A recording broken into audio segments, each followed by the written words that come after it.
Bonjour, dans cette vidéo, nous allons répondre à cette question: comment parler de soi en entretien de recrutement? Parler de soi ne veut certainement pas dire entrer dans l'intimité. L'objectif du recruteur, votre objectif avec le recruteur, c'est de créer une proximité, mais certainement pas d'entrer sur le champ de l'intime. Donc, comment parler de soi en entretien? On va voir ça tout de suite avec un schéma. Je m'appelle Nolwenn Bernat-Chasselan, je suis coach carrière, je vous accompagne depuis 15 ans dans votre évolution professionnelle. N'hésitez pas à télécharger le guide gratuit de l'entretien que je mets à votre disposition. Abonnez-vous à ma newsletter pour recevoir tous mes conseils chaque semaine dans votre boîte mail. Et vous pouvez également prendre un entretien gratuit avec moi, le lien est en description de la vidéo. C'est parti, comment faire pour parler de soi en entretien? Créer cette proximité avec le recruteur, mais en aucun cas entrer dans le champ de l'intimité. Je vous ai créé un schéma pour pouvoir bien décrire ça avec vous. Dans ce schéma, je vous ai placé au centre, puisque comme vous le savez, vous êtes au cœur de mes préoccupations. Et ce centre, c'est la boîte noire. La boîte noire, c'est encore une fois votre intimité, tout ce qui ne regarde que vous, votre histoire personnelle à travers votre histoire professionnelle. On peut avoir vécu des moments difficiles, on peut avoir eu des accidents de la vie professionnelle dont on n'a pas forcément envie de faire part au recruteur. L'exercice de l'entretien, ça n'est en aucun cas un exercice de mise à nu. Vous n'avez pas l'obligation de tout dire de vous.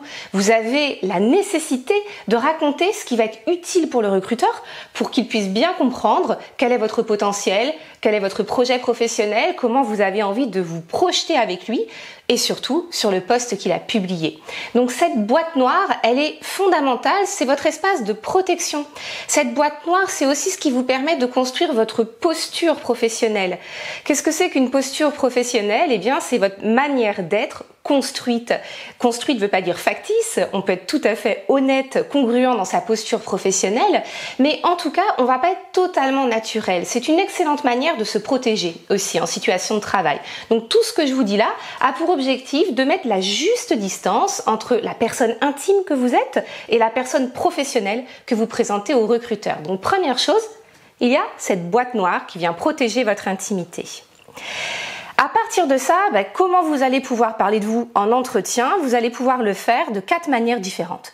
Vous allez montrer de quelle manière vous entrez en relation avec les autres. Vous allez parler des aspects de communication, soit de communication managériale, si vous êtes manager, comment vous faites pour interagir avec votre équipe, quels sont vos outils, quelles sont les précautions que vous prenez également pour pouvoir bien communiquer. De quelle manière vous êtes orienté solution aussi. Entrer en relation, c'est vraiment identifier parfois des problèmes, mais surtout réussir à passer dans le champ de la solution. Et ça, c'est ce que vont vraiment aimer les recruteurs, montrer que dans la relation, vous êtes tout le temps dans la construction. Et puis, troisième point que je vous propose, vous allez montrer votre empathie, vous allez faire preuve de votre empathie professionnelle. Comment est-ce que vous faites pour être à l'écoute des ressentis professionnels des personnes avec qui vous travaillez? Deuxième point, pour bien parler de soi en entretien, au-delà de entrer en relation, eh bien, il y a comment vous agissez concrètement dans l'action. Quelles ont été vos réalisations et comment vous souhaitez en réaliser de nouvelles sur le poste que vous briguez? Quelles sont vos méthodes, vos manières de vous organiser pour le troisième point? Enfin, parler de soi en entretien, eh bien, ça va être aussi la réaction. Comment par rapport à des événements qui peuvent être liés à des personnes ou des événements qui vont être liés à des conjonctures, comment vous allez réagir? Ça peut être la gestion des conflits, par exemple, et vous allez démontrer de quelle manière vous gérez les conflits à travers votre passé professionnel, les expériences que vous avez eues, et c'est ce qui va illustrer, c'est ce qui va vous projeter dans le futur poste. Ça peut être aussi dans votre manière d'accueillir le changement. Comment vous allez prouver que vous êtes adaptable, comment vous réagissez à des modifications brutales de votre environnement. Et puis votre relation à l'échec, est-ce que vous en avez déjà subi, comment vous êtes parvenu à les dépasser? Et puis ça va être votre relation à l'échec. Est-ce que vous en avez déjà vécu, comment vous êtes parvenu à les dépasser? Tout ça, ça va montrer de quelle manière vous réagissez par rapport à l'environnement. Et puis quatrième point, et là on rejoint encore plus la partie parler de soi, ça va être se ressourcer. Comment faites-vous pour reconstruire votre capacité de travail? C'est un point extrêmement important à l'heure actuelle. car les chiffres du burn-out sont absolument catastrophiques et sont tout à fait inquiétants. Et du coup, les entreprises sont extrêmement attentives à la capacité que vous avez de gérer votre charge de travail, de mettre la juste distance avec votre vie professionnelle et donc à vous ressourcer, à faire en sorte de pouvoir régulièrement reconstruire vos capacités de travail. Donc ça, c'est très intéressant quand vous parlez de vous, de montrer comment vous savez faire ça. Et donc la première chose, ça va être justement en montrant comment vous faites la distinction entre la vie professionnelle et la vie privée. Si vous savez le faire, eh bien c'est autant de précautions que votre manager va moins avoir besoin de prendre avec vous parce que vous savez fixer les limites. Ça peut être aussi votre manière de gérer votre stress. Comment réagissez-vous sous pression? Comment faites-vous pour respecter des délais qui sont parfois tendus? Comment agissez-vous, réagissez-vous par rapport au stress? Et puis le dernier point, ça va être la gestion des émotions. Est-ce que vous êtes capable de les réguler? Est-ce que vous êtes capable de les utiliser au service de votre évolution professionnelle? Est-ce que vous êtes capable de faire en sorte qu'elles ne viennent pas parasiter votre vie pro, mais au contraire les nourrir, notamment, et bouclons avec ça, en prouvant que c'est ça qui vous aide à entrer en empathie avec les autres.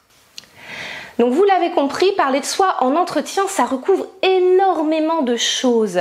Et ça peut être très intéressant pour vous puisque c'est vraiment ce qu'on souhaite faire lorsque l'on est recruteur et que l'on vous convoque à un entretien. On a lu votre CV. Parfois, et très souvent, le recruteur est allé voir votre profil LinkedIn et donc a une vision plus précise de votre parcours professionnel, de vos valeurs, de vos expertises. Et lorsqu'il vous convoque en entretien, eh bien c'est pour rencontrer la personne humaine qu'il y a derrière le CV. Il s'agit donc de parler de soi, mais encore une fois, sans entrer dans le champ de l'intimité.